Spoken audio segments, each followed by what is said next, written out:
Well, thanks everybody for joining us this morning. Today on this sort of version of our Q&A, we're going to be looking at Lesson 7 and looking at our local ecological survey as well as that site cross-section.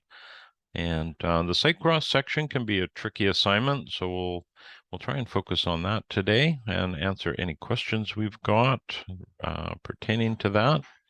So let us start with the local ecological survey here, and I'm just going to share my screen. There we go. So that is our lesson 7 assignment here. Let me just get my pointer tool. There we go. So we're on the discussion board for lesson number 7, and basically with lesson 7, we have two parts to that. We have the local ecological survey and the site cross-section. So I won't spend too much time on the survey itself. Maybe what I'll do, I'll also get an example here all set up.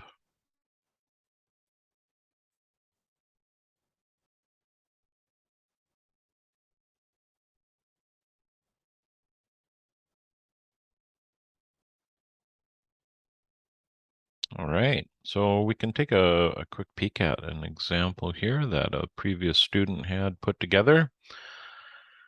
And one of the elements that we're asking for here is local food chain. Now that is pretty straightforward. And everybody's is going to be a little bit different. We're asking for bird species, which is an interesting exercise to go through and actually quite fascinating to see just how widespread some of the bird habitat is. Then we are going to take a look at the ecological succession itself. And in all fairness here, we're really going to be talking about soil succession. So when we have disturbed soils, we tend to get a particular response in terms of what will grow there. And then the same with sort of a stage 1, a stage 2, all the way up to stage 4, which is ultimately where all our soils want to go, and that is an old growth or climax forest, where you predominantly have mainly canopy, forest canopy, and that creates a different outcome for soils. So in this later stage, we're going to get what's called a fungal dominant soil, whereas these early stages, it's more bacterial dominant. So when we go in and we log an area and remove existing vegetation, we tend to have a huge impact on the fungal organisms that inhabit the soils. And so we lose those. And that is in part why we get the sort of response we do with early succession plants, where they're going to be mainly annuals, fast-growing annuals that are primarily trying to just generate organic matter, and then these flower and die quickly, and then that organic matter is left in place, and it helps to build up the organic content of the soil, which then leads us to these latter stages. So as we have more biodiversity in the soils, it will support a greater diversity of plants, to a point. When we get to the latter stage here, if you were trying to grow fast-growing annuals in an old growth forest, you would probably notice your success is pretty low. And for the most part, that's because the organisms required by these early succession plants just are not as prevalent. So it's quite a fascinating process. And this sort of plays into what we were talking about last week with soils and the soil food web. So that that is a rabbit hole all in itself, and I would encourage everybody to take a look at that just by just Googling the soil food web. And we can look at some images there, and one of the people responsible for developing this was Dr. Elaine Ingham. She's down in Oregon, and she has done some amazing work with regards to life in the soil and how all of these organisms are responsible for the nutrient cycling within our plant systems. So that is something that we want to take a look at. Let's go back to the example here. So yeah, that's a very interesting sheet to go through and identify, where your landscape is in terms of its succession, or at least parts of it. And here's a bit on the food web as well, these different levels. And then we get into pioneer plants, and that again is really interesting when you start learning what the pioneer plants of your areas are, and you go out to a site and you start picking those up. You know that there has been disturbance, right? If you're seeing, primarily if you're seeing a lot of young alder coming up, you know that there has been something going on there recently. And it's very interesting to see Douglas fir as listed as a pioneer plant, and I actually doubted that initially, but it is indeed. And there's some additional information here just on the coastal hemlock, which of course is, I'm living in and around this area, so right in the middle of that. Then we have our SWOT analysis. So that is one of the examples that a student has put together. If we look at the template file itself, we have to go down a little bit here. And again, the template file might be slightly different than the examples that you're seeing, because this file tends to get modified ever so slightly during each class or at the end of each class based on some feedback. So you can see the succession image is a little bit different here, a little bit more explanation, and you can put your pioneer plants within this first page. The bird species that you have there and the local food chain, and then again your SWOT analysis. So that is pretty straightforward. And you can see here we're only offering 4 points for the survey, the local survey. So you know that the bulk of the work that you're going to do is going to be going into that site cross-section map, and that's what we're going to get to shortly here. And then the questions are listed, and we have some resources for both the local ecological survey and the site cross-section, how to draw those. So there's some good resources there you can take a peek at. And then, of course, it's always a good idea to look through the rubric and see what's being asked for. And this is what I use when I grade any assignments. So that is something you want to definitely be dialed into. Yeah, so I'm not sure, Tim and Pandora, whether you have any questions at all on that part of the assignment. If not, we can continue. Oh, do you have anything you wanted to add there, Tim, or any questions at all? Not presently. Okay. That sounds good. Well, we will go to the trickier part of the assignment and that's the site cross section. So it it is fairly straightforward. Got some good instructions here. So you want to start out with a satellite plan view. Okay. And that be in Google Earth or Google Maps. And then you want to determine what location within your project site you want to create this map, this site cross-section map from. And there's a number of things to consider there. Every site's going to be entirely different. Let us take a look at our example here. So in this example, we have the base plan, and then we have a line drawn showing us the cross section so we're basically going to cut an imaginary line or an imaginary cut into that project site, and we're going to flip it up on edge, and this will give us a really good idea of the lay of the land, how the land slopes and how it relates to all the landscape elements within it. What I would say here, in a perfect world, and I'm not sure if we have that in the template or not.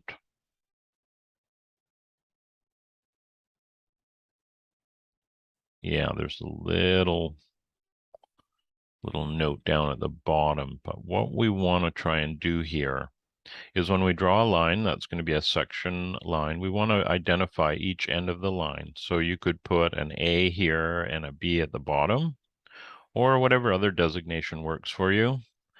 Could be an A and an AA. I mean, it really doesn't matter. But the key part of this is when you go to the next sheet and you're translating that, we will then know what side of the line we're looking at. So we may be viewing this from the neighboring property, or we may be viewing this from inside.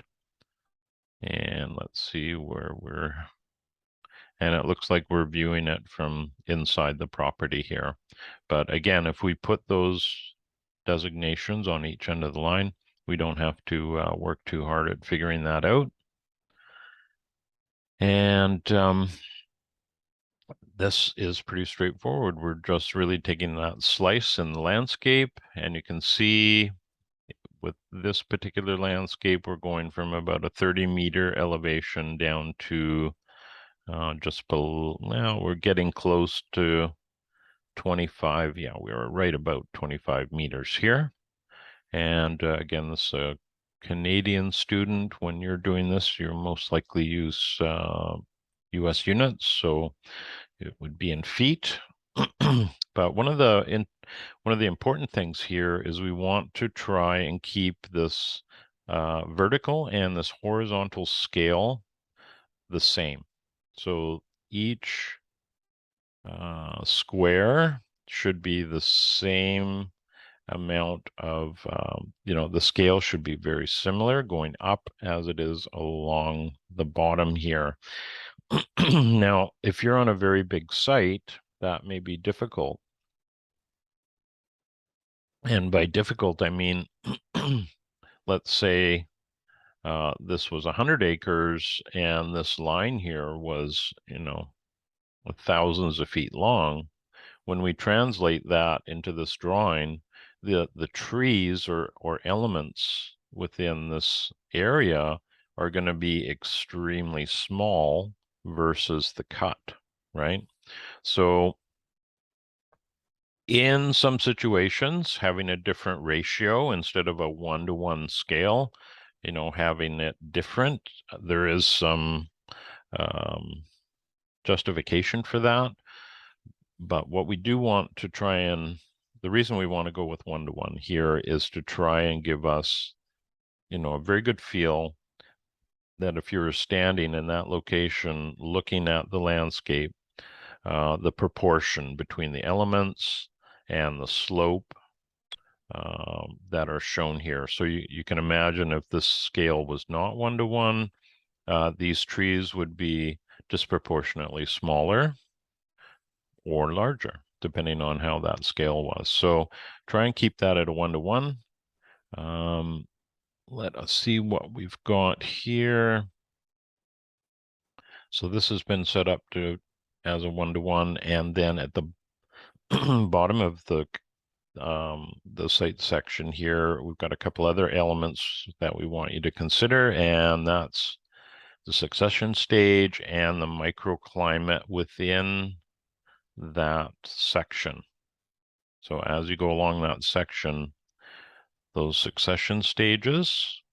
So obviously, if your site had a lot of older wooded areas that I know Pandora's site has, a lot of this would probably be, stage 4 or 5, and the microclimate would follow that. Okay, and then there's a scale at the bottom here. Now the north arrow doesn't really relate so much to a section drawing because that would be going horizontal, not vertical as it is here. And then there's a little bit more of a grid there to work with if you need to, and different grid layouts here, as well as your SWOT analysis. So I'll take a look at what the student has done. So they have done one section drawing there, and they've done another.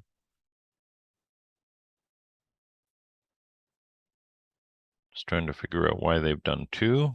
I think they were just trying to isolate the solar elevation. So this is where that sun is going to be during the summer and how the elements within the landscape are going to be affected by that, how much shade is going to be cast.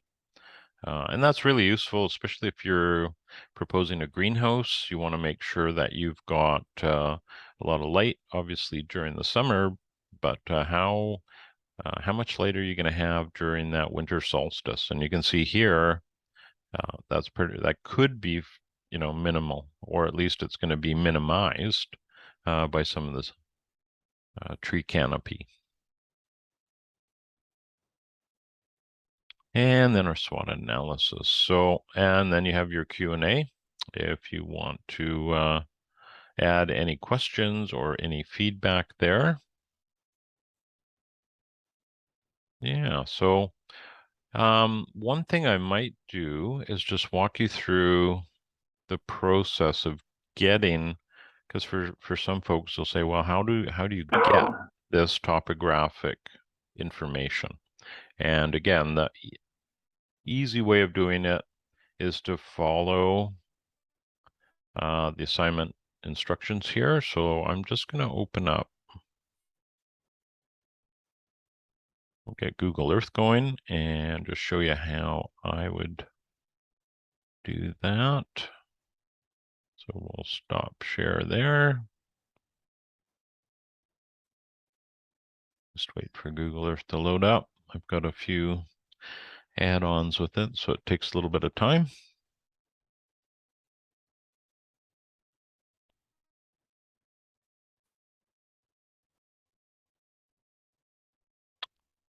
Tick tock, tick tock.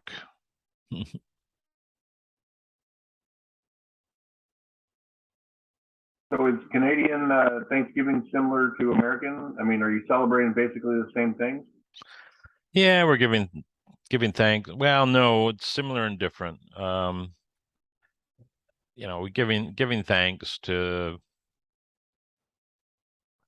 the harvest, and yeah, I guess you could say it's pretty similar. It's not as big a deal here. I know my sister lives in Oregon, and she's been there a decade or more, and my understanding is the American Thanksgiving is probably equal or greater than Christmas in some ways in terms of um, a celebration, whereas up here it's it's a day off, and for some, and it's a bank holiday, but Yeah, it's a little bit different. Does it Uh, have the Native American element to it, or not really? no, what we have discovered over the last 5 or 10 years is now when you guys have your Black Friday sales, they're dragging that up here. They're dragging that rhetoric. Oh Um, God, God. yeah, they want you to consume at all costs. So, oh, Pandora, it looks like you have your hand up. Do you have a question that you want to ask? Well, I was just going to ask, like, the property I have to work with, the cross section would be pretty large, 120 acres. And, like it's longer than it is wide. It's probably a half mile long or whatever. Right. But do you want me to do, the short side or the long side for a cross section? Well, you've got pretty good topographic info, if I'm not mistaken. Um, Let me just share my screen here and I'll give you an example because I got about 100-acre site on my Google Earth screen here. So there we go. So this is, I think this is about 80 acres, maybe 100 acres here. So if we were going to do a cross section on this particular property and I went from I went the length, let's say, um, that would be pretty hard to depict with a 1-to-1 ratio because your trees would just be very, very small. So what I would do or suggest with your site is maybe you want to do a section right around where there's been clearing and a house, or I seem to remember there's a building on site. Yeah, So there's just a cabin. right. So maybe just that small area. Maybe just covering the clearing. So in this case, let's say we were doing this little clearing here, and I'll have to remember how to do this correctly. It may take me a couple of shots here. So I'm going to draw a line, and we are going to go, no. So I'm going to say okay, and then I'm going to come back to that line, and I'm going to say show elevation profile. Okay. So you just draw a line, click OK, go to elevation profile, and then here we go. That is our elevation all the way across that line. And you can see as I move my cursor, it's moving on the map above. So I wouldn't use this for professional purposes. But for this exercise, it's really useful. And there are other ways of doing this, but I think for this exercise, it's a quick and easy way of doing it. So again, let's untick that. And we can, let's say we were going after an even smaller area. We'll get that, I think it's called the path tool. Yes, there you go. And I believe it does, if we go left to right with our line, and then we right click, you can see this is the line I've just created. And then if we right click on that, we get that option, that context menu for that. So you can see how that's reflected here. Wait, what did you get? What did you push to get the cross section button? Yeah, well, we'll do that again. So if we go up and we click on that path tool, it's not telling me it's the path tool, Oh, okay. but it's basically a new path. So we leave that dialog box open. Not sure if you can see it, but there's a dialog box that's open. And then we're just going to create the line where we want to show our section. So we've created that. And then we're on the dialog box that we have open, we're just pressing OK, and then it disappears. And then on the left side of the screen on Google Earth, we have a new path, and it's untitled. And we could name that if we want. We can make it invisible if we want. But here we want to right-click it. So if we right-click and then go down and say Show Elevation Profile, that's when we get this info. And you could basically take that screenshot and trace over it. And that is the grade in this line here. And I know that property, and that's, you know, fairly accurate. Yeah, it's fairly accurate. And then we have a scale on the left here. And we have the total distance. So that line that I've created is 109 meters. So there's a few little bits of info to take note of when you're doing this. So if we know that this is 109 meters long and our scale on the left, then we can place the elements that are within the site here on our drawing pretty accurately, right? So if we know these are 100-foot high Douglas fir trees, which they pretty much are, then we have the ability to place those here. And as we come along, we would be placing the house right in this area. And then there's a sloped driveway that flattens off, and then you're out onto the road. So that's sort of a quick and easy on how to get this topographic info quite easily. But again, I wouldn't use this for professional purposes. It's just not accurate enough. And again, there are other ways of making that happen, but they would require, you know, better surveying or some LiDAR data or something to that effect. Okay. Anybody have any questions about that part of the process? So Pandora, to answer your question, I would just do a small area. If you wanted to do more than one section, you're quite welcome to do that.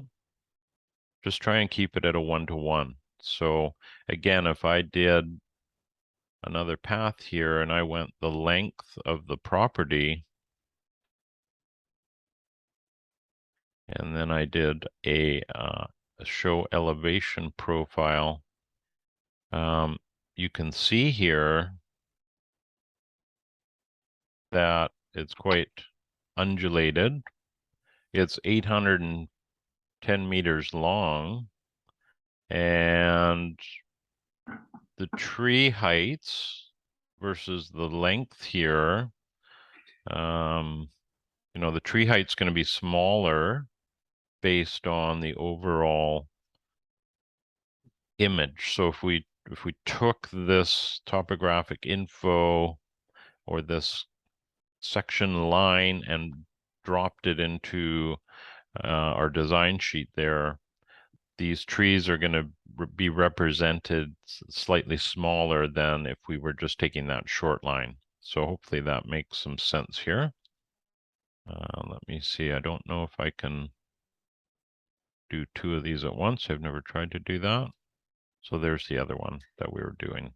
So, you know, obviously much less space in between these measurements here. And the trees would end up being proportionately much higher on the design sheet. So this is a tricky exercise. It's not an easy one to do, but if you can get the info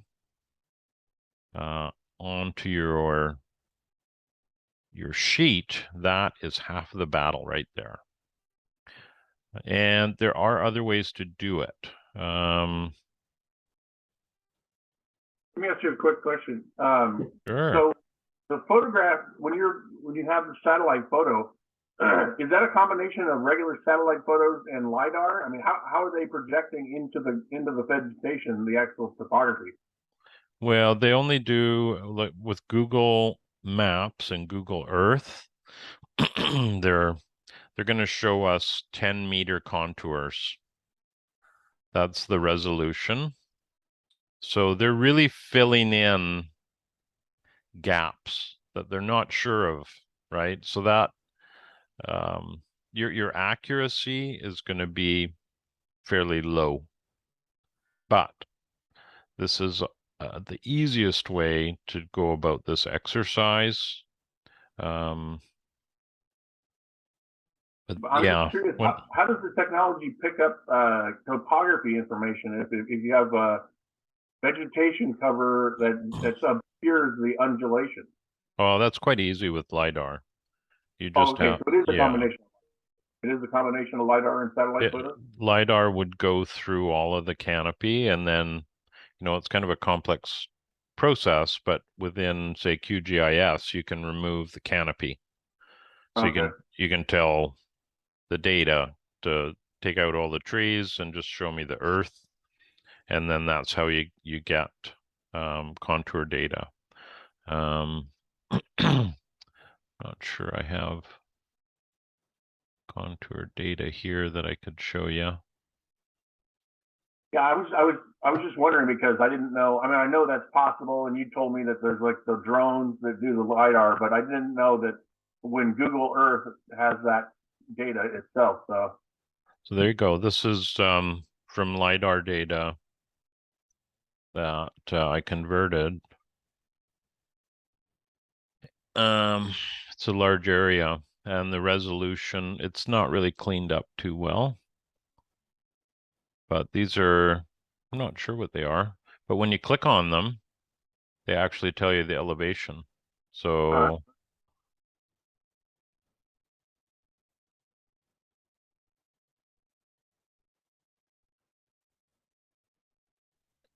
yeah, I can't remember what, I think these are 1-foot contours, but I'm not positive. But you can embed that onto Google Earth, which is great. Now, would this affect what we're doing with the site section? No, it wouldn't. So it's going to be using its own data for that. Okay. Yeah. So that gives you a little snapshot on how to go about that. We will get back to our assignment here.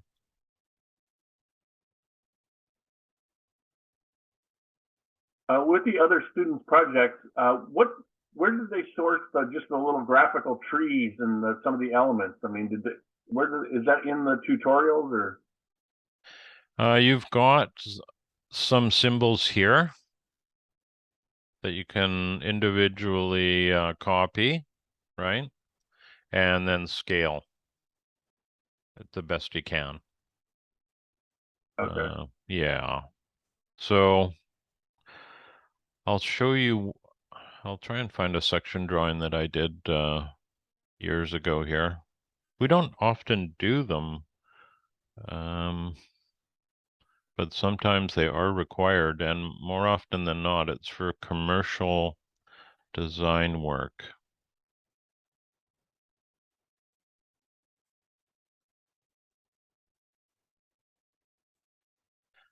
Yeah, it might take me a bit to find this one.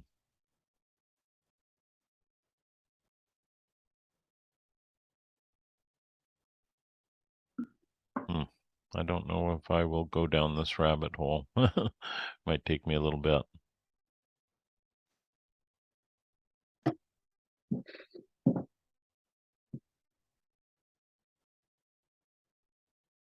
Okay. No.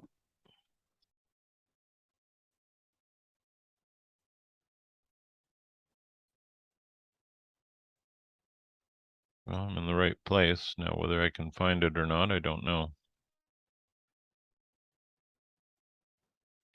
Yeah, because often when you get into commercial work, they really want lots of graphical images from a designer on how this is all going to look. Ah, here we go. Here's one.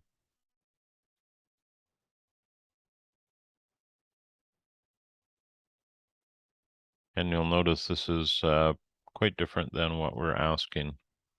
So this was a commercial design we did years ago. It was a 5-acre site.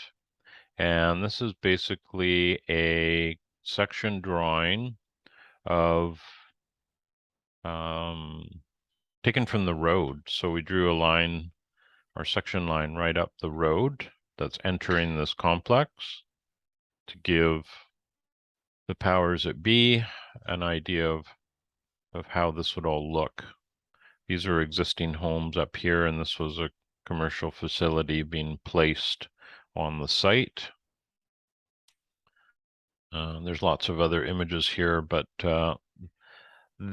fortunately, our computer does this, and it would be quite time consuming to do this manually. I don't know if I would do that. I don't know if I'd have the drawing skills to do it, but again, very simple labeling here, and there's no, there's no, there is a scale, but there is no grid or labels or anything like that. And for this purpose, this was more than adequate, right? So that gives you a little bit of an idea about that. So that software itself, so it'll take a plan view and it'll convert it to a cross section. Well, not quite. Well, yes, you're right, but you have to create what's called a site model in order for that to happen. So a site model is taking topographic information and converting it into a model. So it's a 3D model. And then your section drawings is based on that. So it's very accurate where it's cutting in and what it shows behind. Yeah, it's too easy actually. It should be too easy, but yeah, and that's often a commercial application. We don't often do that for residential. We do more, we'll do a site model, but we'll do an elevated perspective view, like you're overhead of the site looking down at an angle to give our clients an idea of what it'll look like rather than that cut. Mm-hmm. So, and because the cut's only useful in that exact location, as soon as you move 10 feet, it could change quite a bit of that. So in with civil engineering, when they're working on sites for grading, they'll often have different scales. So the horizontal scale will often be much different to the vertical, and they do that for grading. So the civil contractor has an idea of what they're up against in terms of moving earth around. Let's see here. It seems like in particular, permaculture seems to emphasize the cross section more because you're doing different strategies like pond and water capture, and you're doing things at different elevations. So permaculture seems like you would use the cross section more than, let's say, a traditional design, right? Yeah, I would say that you're right in that with a permaculture approach, you are definitely more concerned with where water is traveling on the site and how the elevations of the site play into your, the elements that you're proposing. whereas traditional landscape design can be, you know, where you're really imposing your will instead of working with the site. You know, that's a very broad statement, very generalized. It's maybe not the case with all designers, but you know, I know when we were early on in our, you know, some of the work that we've done, we certainly imposed our will on the site, and that was all based on what our clients wanted. And we said, sure, we'll do it. And, you know, it leads to so much added cost and ecological degradation, really. You're making changes that may not be have a positive effect, right? So if you have a wet area, instead of going with it and accepting it, you may try and drain it. You know, we've run into that before. And you know, at that time, we're all excited about more work and trying something new. And there's a couple of sites that we've worked on that had huge water issues that we initially, even this was before we got into permaculture, our initial concept plans were to work with it, and that was not what the clients wanted. So we did have to change our approach and try and, you know, make it happen for them, and it worked. You know, they got what they wanted, but it's just may not have been the best. I wouldn't do it today. But you're quite right, Tim. The section section drawings can be really useful in making plans that are ecologically appropriate, right? And that does play into water catchment placement. So with ponds being an example, that's a whole other rabbit hole to go down, but where pond placement would work and how that's based on topographic information. You know, if you have a really good topographic survey, you're pretty much able to pinpoint where your catchment would easily sit into the landscape. So yeah, it is. Oh, go ahead. Yeah, it's just a really valuable, like just having that topographic info is extremely valuable. I can't imagine working without it. It would be very difficult. Okay, so like using like a contrast between my site and let's say Pandora's. Okay, my site is pretty consistent. So if you measure it cross section, it is accurate in the sense that it's the same both throughout the site, and I mean that from a bird's eye view and a cross section. Okay, so there's not much variability. But I can imagine in Pandora, I could see her do a cross section from, when I say the bottom, I mean like the one edge, then in the middle, then in the far edge, so that she captures the cross section equally throughout the whole landscape. Does that make sense? So for instance, if she wanted to do a pond, and the topography in the first section isn't conducive to the pond, but the middle cross section is, and maybe the last one isn't, or something, or maybe it is too. So I'm just wondering, is that helpful? Well, I don't think you need a section drawing to determine that. I'm just going to pull up, see if Pandora's, there we go. Do you mind if I pull up your drawing here, Pandora? You okay with that? Sure, that's from the soil thing. Go ahead. Yeah, I'm just gonna go backwards and take a look at your base plan and see what we've got in terms of topographic info. Design site. There we go.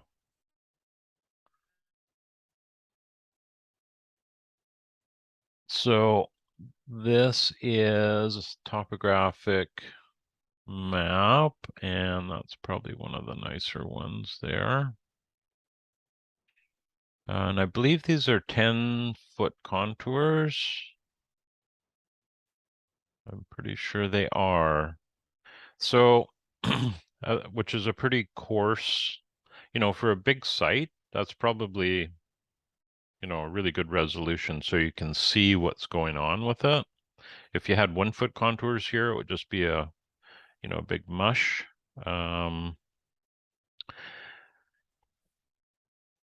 But it's almost a class on on itself, Tim. But basically, if we look at a contour map, and here's the high point and here's the lower points, as we come down this high point, when we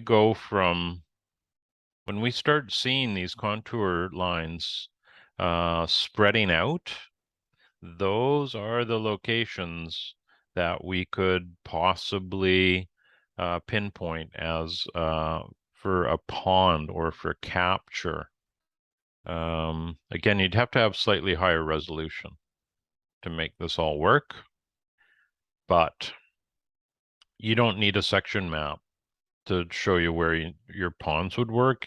You just need a really good contour map.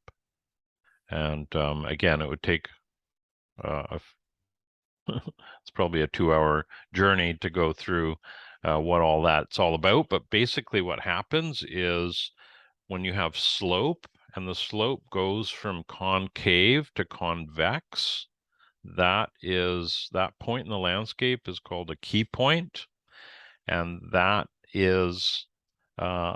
traditionally what we'll identify on a on a larger landmass as a possible the highest point in the landscape where we could place storage. So it's where it goes from concave to convex, boom, that is the key point, and that is potential, not assured, but it's a potential place to store water. And you can imagine if the land is concave in shape, how are you going to build storage for that? Enormous amount of materials would be required, and most of that pond, we'll call it, or dam would be retained. So very risky and expensive. Whereas when it starts to go into that convex shape, excavation and creating a dam wall would be much smaller. And you can even see in places like this where we're getting, let's see here, where we're getting some obvious flows. These points in here might be an excellent example of where you could dam up and get really good cost-effective storage. So it's kind of a long-winded answer to your question, but identifying and this goes into that Regrarian platform work that we've been doing and training with, and that's all part of that water layer, is identifying key points and trying to determine the best place to store water as high as possible in the landscape. Yeah. Right. I was just thinking as a graphical tool, and again, it's probably, like you said, it's probably more important on regular contour, like you're showing me right now. But like, if you put your cursor in any, like the bottom right-hand corner of the property line, okay, right there, and then you move it up halfway, okay, there, right there. Okay, so if you did one at the bottom, one in the middle, and one at the top, rather than capturing the same information that you said, which is like maybe focusing on water capture, if you were really designing the site, and let's say you were focusing on forestry or some other aspect of permaculture, it would be helpful, right, to have 3 cross sections, because if you look at the bottom corner, there's a very different contour regime from there, and then right what's happening in the middle, which is like that kind of pond action, and then up it towards the top. So it's really different. I mean, there's a real big contrast in the cross section. There is, and I think what it is too is, after if you did a bunch of work using, regardless of the scale, if you're working with topographic information a lot, you begin to see it differently. Okay, okay. And then you can see where there's obvious opportunities. And you can see where there's flatter spaces, like right here, right? So the further these contours are spread, the flatter it is. So I would, especially on, let's say this was 1,000 acres, it would be really challenging to be putting together the number of sections that you're, having some sections for that would be a great idea, but I think you can identify storage locations and then do a section on that. I could see doing that. But it's not necessary. Okay. You do end up getting a better feel of what is possible just by looking at these contour lines. Now, in this case, they're 10 foot. If we said, oh, this looks interesting, this area, you might want to zoom in on that and then change your contours maybe to 5 foot. Let's get a little bit more resolution so we can see if indeed this is suitable, because 10-foot contours that's quite a bit of difference, right? So it's not really telling us when we're looking at pond or water storage. You need that little bit of higher resolution to take you along that path. So not only that, these, when you're talking about agroforestry or key line layout, all of these, all this information plays into that contour information. So invaluable to have. And thanks for letting us take a look at your map here, Pandora. And it's great to have got these. If you wanted to get more serious info on this site, given you're in Oregon, it's probably had LiDAR mapping done with it, and you would just have to find a GIS technician that could take that data, and they then create a digital terrain model, and then they can generate contour information and slope information, all kinds of data from the LiDAR mapping. So it's an exciting resource, and it does get there's so many things one can focus on, but the mapping end of it is really important when we get into bigger properties.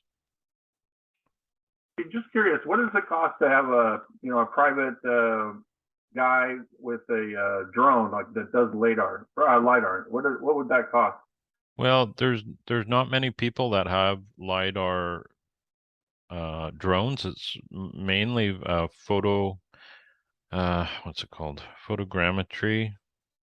So it's similar but different, and that's often what we get. For small acreages, we'll get that. Well, for small acreages, if we can find the LiDAR data, we'll use that. And if we can't, we'll get a drone survey. So for 5 acres, 10 acres, it's probably $1,000 in Canada to have that done. Okay. It would be probably a little less down where you are. And nice thing about that is you get high definition images plus the contour information, provided the site is free of trees. So you can see with Pandora's site here is mainly wooded. That type of drone survey would be not very effective because it can't see through the tree canopy like LiDAR does. And there are LiDAR drones. They just happen to be very, very expensive. And it may not be necessary because Oregon's had most of the state mapped with satellites. So there are public data. I'm just trying to get the right word here. It's more like a depot or a library of that information that can be accessed, but you'd have to have the tools and the knowledge to be able to take that raw data and make something out of it. We have we know how to do it, but we don't do that for a living, so to speak. So I probably take 4 times as long to do it as a technician would. But it's very interesting once you have it. What it'll tell you, it gives you slope information. I'll just show you one. I'm going to have to wrap up here fairly soon.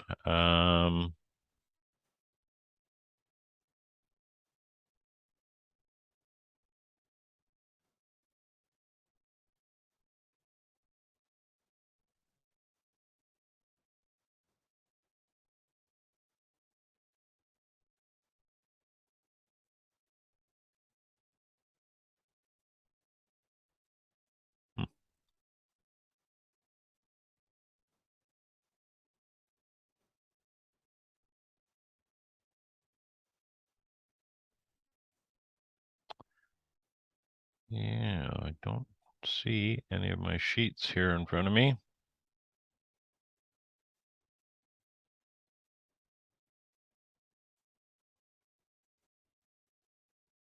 Yeah, I don't know where those are. I'll have to leave that for another day. Yeah, but mapping is fun. But we're digressing here. Yeah, so I think we've covered off pretty well. Pandora, do you have any questions at all? Do you feel fairly confident going forward with that? Yeah, no, I think that's good. Yeah, for me. Okay. Well, that is excellent. And how about you, Tim? Are you feeling pretty good about that? Yeah, I'm good. Okay. Well, that sounds wonderful. I'm going to have to finish up our meeting here unless there's another question to be answered, but got a bunch of things to do today, including having turkey dinner later. Yeah. Yeah. So I really appreciate both of you joining me today for today's Q&A, and looking forward to seeing your assignments next week. And we're dialing into that final design now, so we're getting ever so much closer. Next assignment will be equally interesting. We're going to get into plant system design, and that's a lot of fun. So I look forward to chatting with you about that in a couple weeks. But for now, I think we'll call it a day. And thank you again for joining me. And we look forward to seeing your assignments next week. Thanks so So, much. okay, both of you take care. All right. Bye.